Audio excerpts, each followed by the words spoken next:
Well, I was recently thinking about this, but it's just quite famous that Microsoft beat IBM, right? And IBM, if you, I guess, if you are very new of an entrepreneur, it's like you are more or less likely to know about it. Not more, you are less likely to know about it. But they were the big people. They used to make enterprise computers, and they lost personal computing basically. And Microsoft dominated, right? They were like the Google at that time. But then Google beat Microsoft in web, right? So Microsoft beat in personal computers, and they became the monopoly. Every personal computer used them, and then web came, and web was a big threat.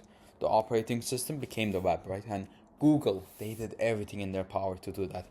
And I noticed this, like I suppose a few weeks earlier as well. But Google doesn't have any, you know, um, like desktop applications, Mac OS or Windows. They only have Drive as an application, and the point of Drive is getting local files to the cloud, to the web.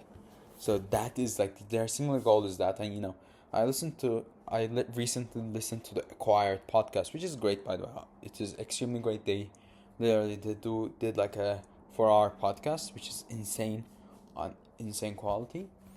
But yeah, that was their singular thing, and then they got Android as well, and that's rare, right? Because no company ever wins twice. Like that's what they were saying in the podcast as well. But it was web plus Android, right? Mobile, um, and that's insane. But funny thing is, Google is now being fucked by OpenAI, which is very funny. And this is like a crazy cycle. IBM, Microsoft, Google, OpenAI. And OpenAI is like disrupting Google in a crazy way. Like the ad revenue, they make, I believe, like 50 billion a year from ads. That's going away. And that's crazy, right? That's crazy. And OpenAI is literally, yeah, like, that's why Google like had a threat. And most people think like, oh, it was because Google is behind on AI. No, okay, like they're making state of the art models, but that's not the point. They're losing their search monopoly, right? And they're not losing their search per se, but like people are not using search anymore, right? And that's funny. But this just goes to show like there's always opportunity, and it is always different. That's the thing. Like, you know, like OpenAI was made by researchers, like the nerd of the nerds, right? They weren't made by businessmen or even like entrepreneur type of people. And how did Sam Altman or others notice this? Maybe they didn't, right? Because they cared about safety and they did it, and it became crazy big. But AGI, yeah, everyone was talking about it. And maybe same with Google. When it happened, everyone knows it's big, right? And that's also interesting that like Yahoo and others existed a few years before, and Google won.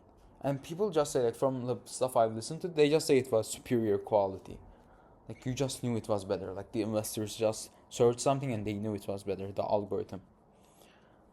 But, there's, I guess, some sort of luck as well. Like, if they sold the algorithm or licensed it, right, that could have been a problem. And, this is basically like, losing your advantage.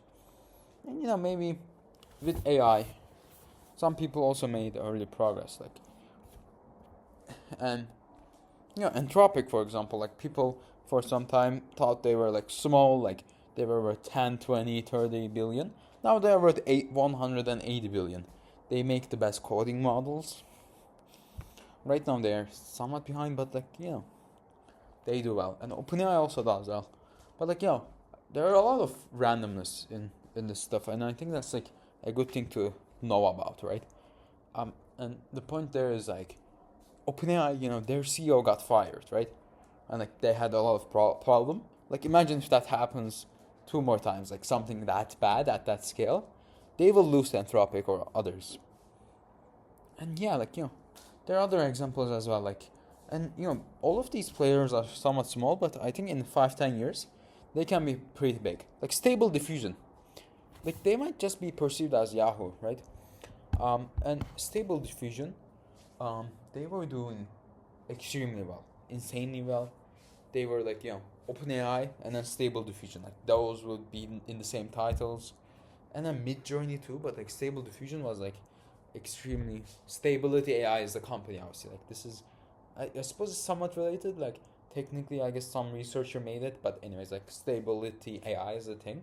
But they were worth I think over $1 billion very early, and then all of their team got screwed or went away, and now they're nothing. They yeah, and that might be viewed as like, okay, that was a promising company, but they failed, right? And why?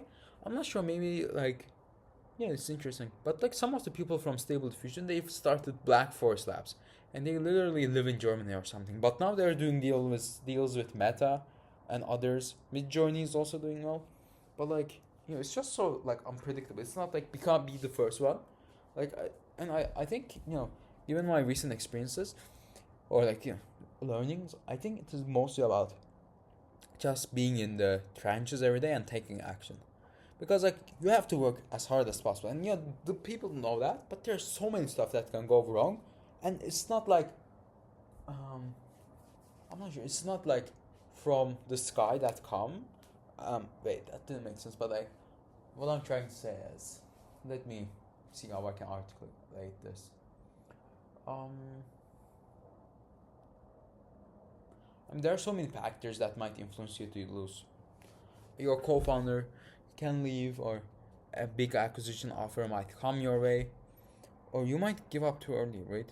Like some companies work out after 3 4 years, like and yeah, Anthropic maybe had acquisition offers or something, but like for example, hmm, I mean, yeah, in that case, like I said, just working hard is important, but like, what does that mean, right? Okay, like obviously you work hard.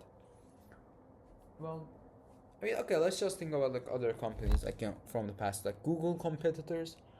Um, suppose there's something in like adapting change, and like when something is so new, and like I think if it is promising, people can tell. Right? There's so many stuff that is like, I I don't get B2B or like enterprise. I don't get it. So I'm not going to kind of go into that. But like Codex, like the model improves 15%, stuff is going to change. And insanely, right? Hang on, this was maybe realized like 3 years ago. Like Nvidia obviously like went up a lot and goes up a lot, right? Even in the past year or 2 years, um, even after ChatGPT came out and all the stuff, I think it is still doing very well, right? Um, but wait, what was the thing I said? Yeah, the change is obvious, right? And I think with search it was that as well. With personal computing, like, hey, you can buy a computer for $500, and you can have a personal accountant. You have to use it and you have to have some setup, but you can draw, and Macintosh. That's insane, right? You can draw on it. Kids can play games.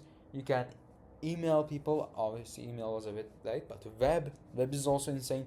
Like, you buy a computer now, that's also worth a lot more, right? Obviously, like the computers got commoditized at the point of Google, I suppose. But like, hey Google, like they launched Gmail, 1 billion active users, and it was in beta for a long time. Um, but like they launched, like Google is insane, bro. Like they launched slides and docs, and they say like we'll make it collaborative, and it's a simple thing.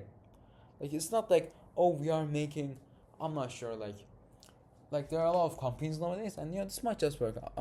This might just be my ignorance, but like compliance AI, like you use AI to do compliance.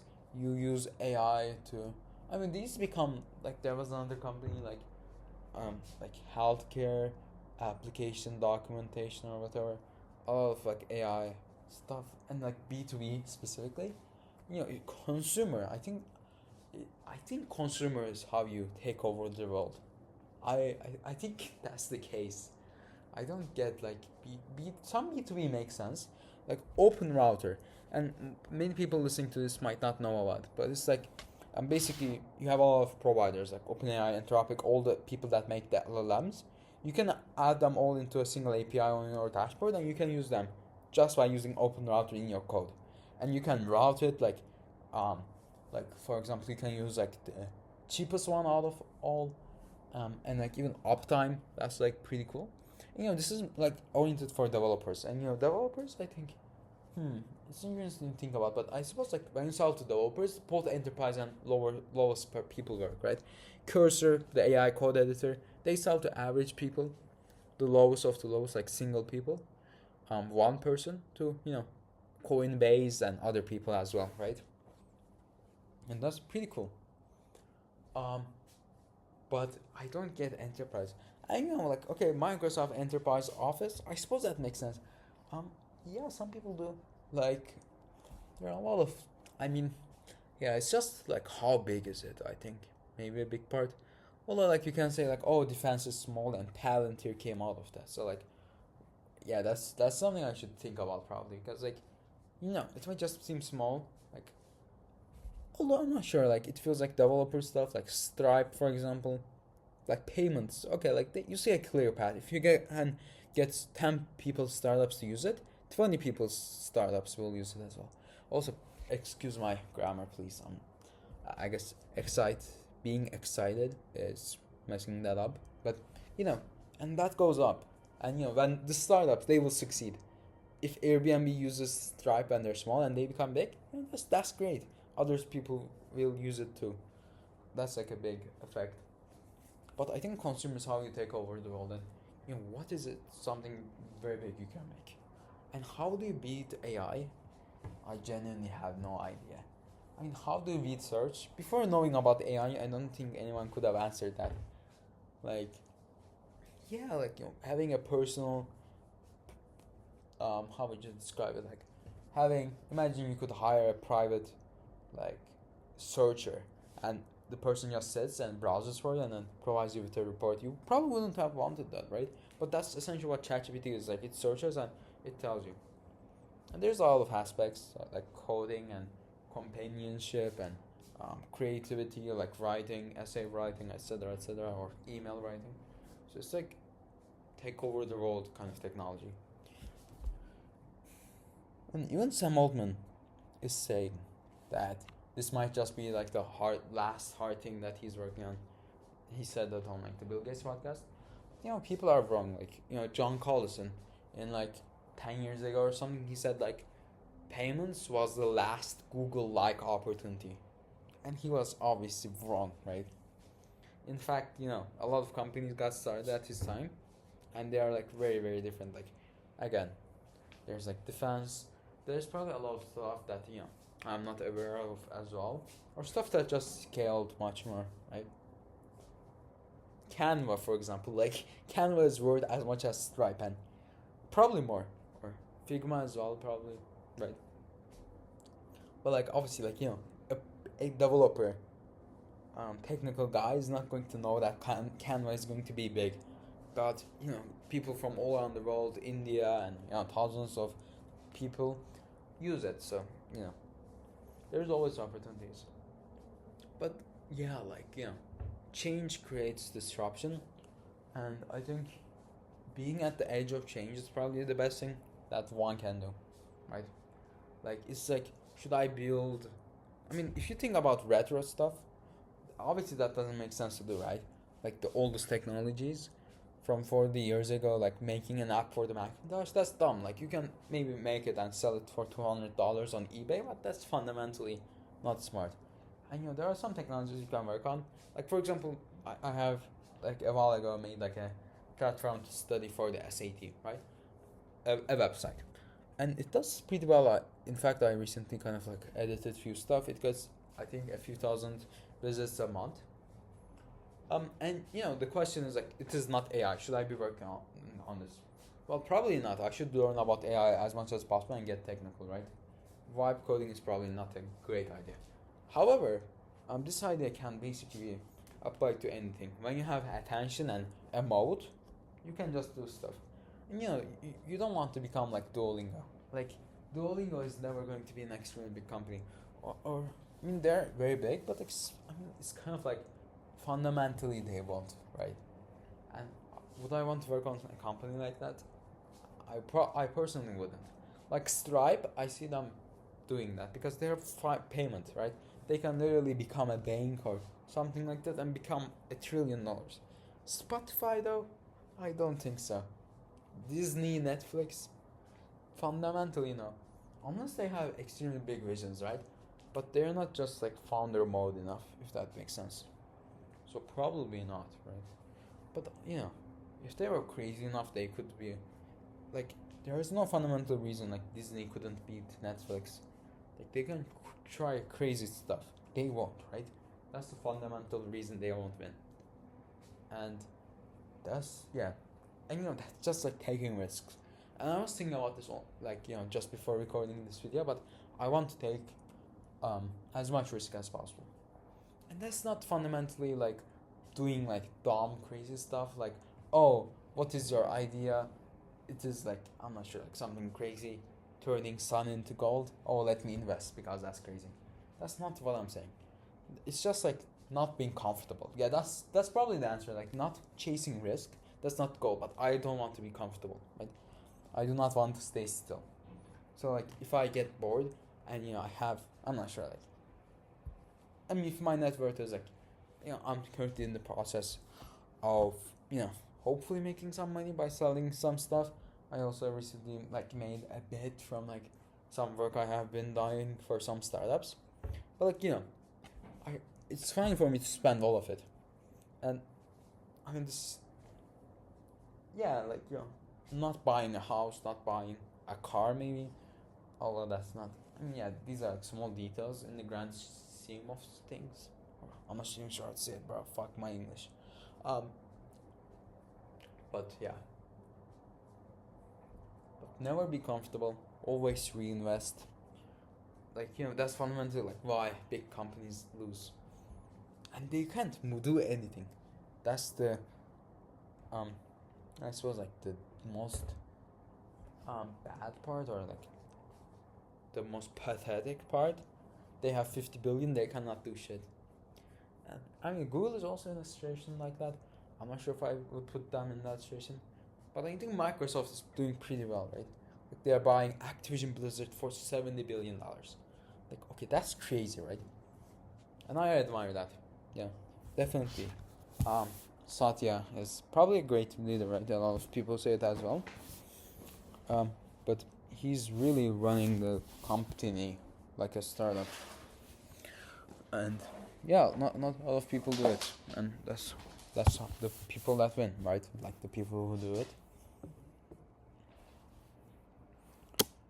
But I suppose it's just being at the edge of technology, being at the right places. Obviously, a great university with crack people, having a good personal brand, sharing the stuff you build online, being known.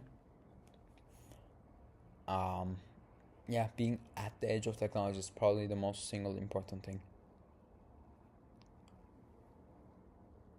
I really do think so, because like,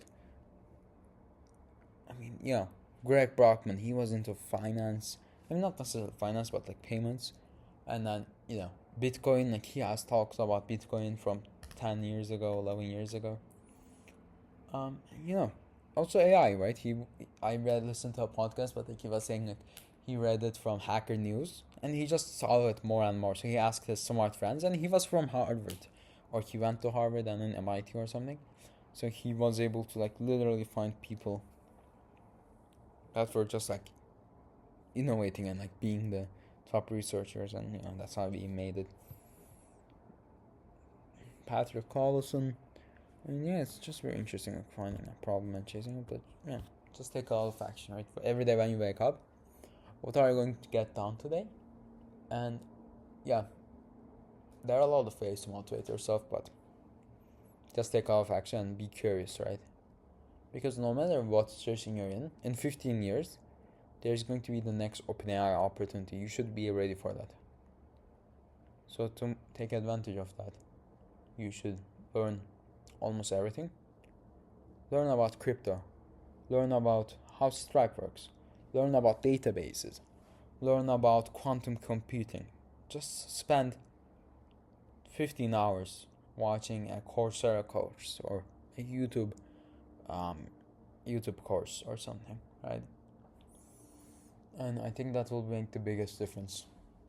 Be extremely specialized, but being specialized is, if you're specialized in coding, that's probably good.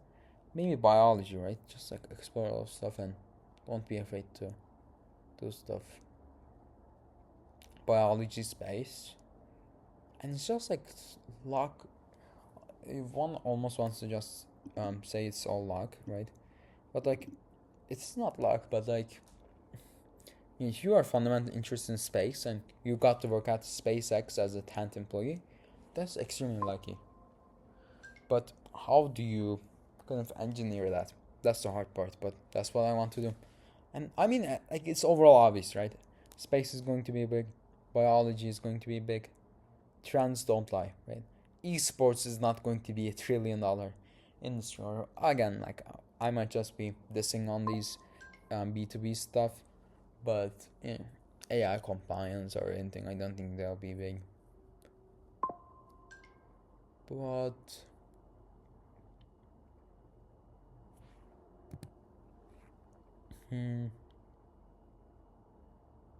yeah, just so you know, I mean, this is mostly advice for me, but like, yeah, and I kind of wanted to do that, but I guess apart from that, any other people as well could be helpful. But the opportunities always come. Just be prepared. And yeah, this is more of on a personal note, but even in your life, even in a week's time or months time, there's insane levels, right? The world, I'm certainly not at the top. Like, I was listening to a podcast with Eric Su, who's a cool kid. He's also 17 or 18. And after going viral on Twitter, he got like, quote, Elon Musk commented on his post and thousands of likes. He, like, it was describing like one of the craziest experiences he had. And it was like a billionaire from Thailand or something that flew him to his place, and he gave a speech or something. But there's certainly a lot of levels, right? Like, so many billionaires, so many multi-millionaires. Um, the point being, like, in a week, there is no reason you cannot be with them, or like, they won't mind paying a few $1,000s to fly you out, or you know do something. And even apart from technology, like, there's a lot of industries, like, it's kind of like, this is mostly from like maybe watching like anime or different stuff, but like, Chinese robotics companies, right? They might just want to hire a fucking smart AI kid, and then pay like $2 million a month, right? And one must just be like, have an open perspective. Work hard as if like, you were working on the best company possible with, you had the best CEO, or like, you're going to start at OpenAI next month, or you're going to start at your dream company next month. Cursor. Yeah. Act like that. What would you do? I'd probably build a lot of projects and ship them on Twitter, right? Uh, Whenever I wake up, I'll probably read some documentation and learn about the new technology, so I wouldn't be embarrassed when I started at Cursor, right? A lot of stuff like that matter.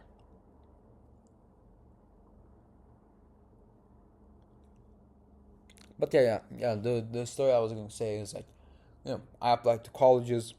Um, I was quite late or optimistic, but after applying, I was kind of like, I was building stuff, but I wasn't really productive. I think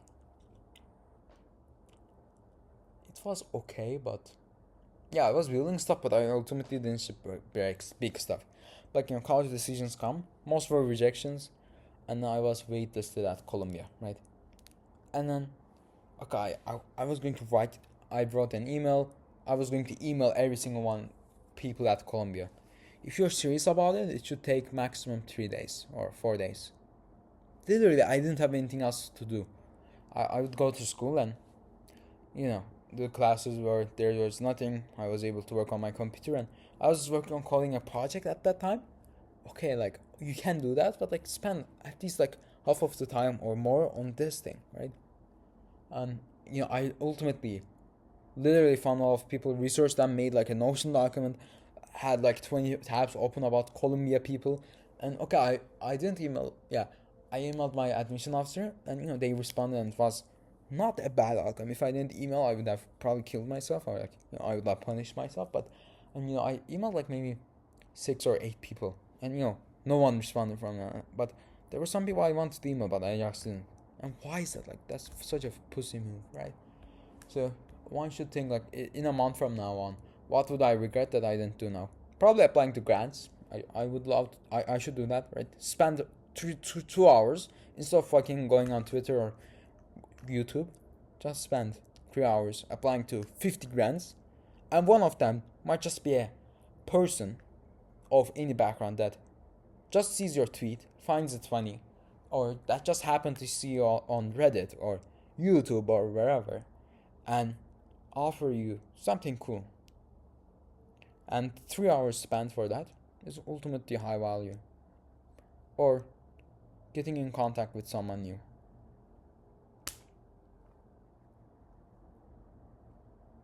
Or actually locking in, right? And I will publish this YouTube video, right? And just bias towards action. If I don't nail that, I will lose. But we will see, man. It's interesting to also articulate my thoughts. But after this video, I will just log in. I might apply to a few grants. I'm not sure. But some code definitely.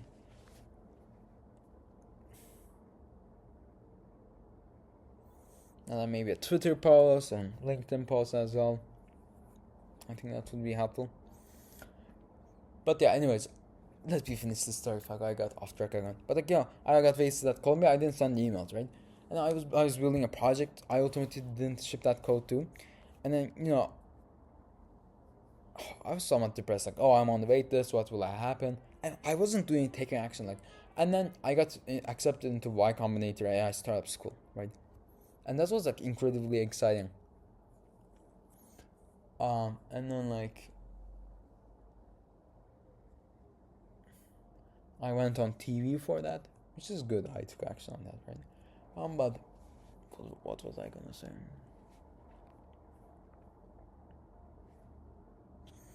There's a lot of small things I messed up along the way.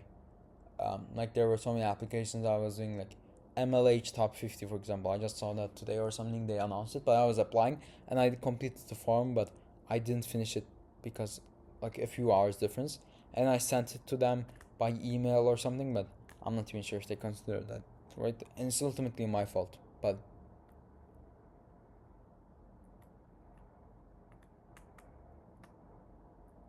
YCAI startup school as well. I was going to go to that, and there were a few months I wasn't preparing very greatly. I was working on a few projects, but I wasn't putting my all into them. And even while I wasn't, when I was in San Francisco, it was probably more productive. But like, if I actually worked on like the projects 5 hours a week, ever since like Columbia waitlist or something, that could have been extremely big, right? And I made maybe like even 3 weeks matters a lot in terms of just like so many things can happen. You can apply for a grant, you meet someone new, and hey, you meet someone that's at very cracked or something. But anyways, now is the best time to take action. From a year from now on, if I'm at my dream university or in the best startup possible, what will I regret? Not learning enough, but I should ultimately end up there, right? So be prepared, prepare.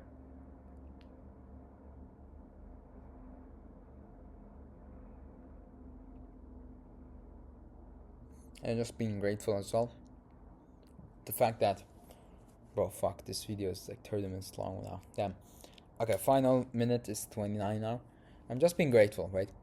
There are so many unfortunate people in the world. What would have happened if I was born in a village with no internet? What would have happened if I didn't have the chance to learn English, right? That changed my life. What would have happened if I didn't meet some of the people I admire? There are so many people I met, like, I admire them. And we've talked and they care about me. That's really valuable. What would have happened if I was born in war? What would have happened if you didn't get to live, right? And ultimately, are you happy with how you spend your time now? Social media, probably not. YouTube, shorts, like reels, not really, right? but when you die, maybe if would you do you want to spend a few years of your life on that? I do not want to do that. So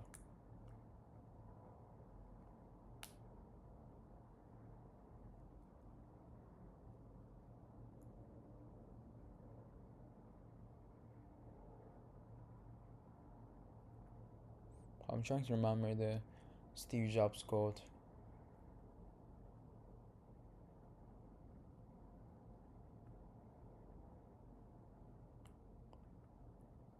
Be foolish or stay foolish. Okay, fuck, that's not it. Stay humble, stay hungry, stay foolish. Yeah, stay hungry, stay foolish. Um, yeah, I'm grateful, and I will look back on this from here, and hopefully it will be great, and this will get to inspire other people as well. But yeah, bye.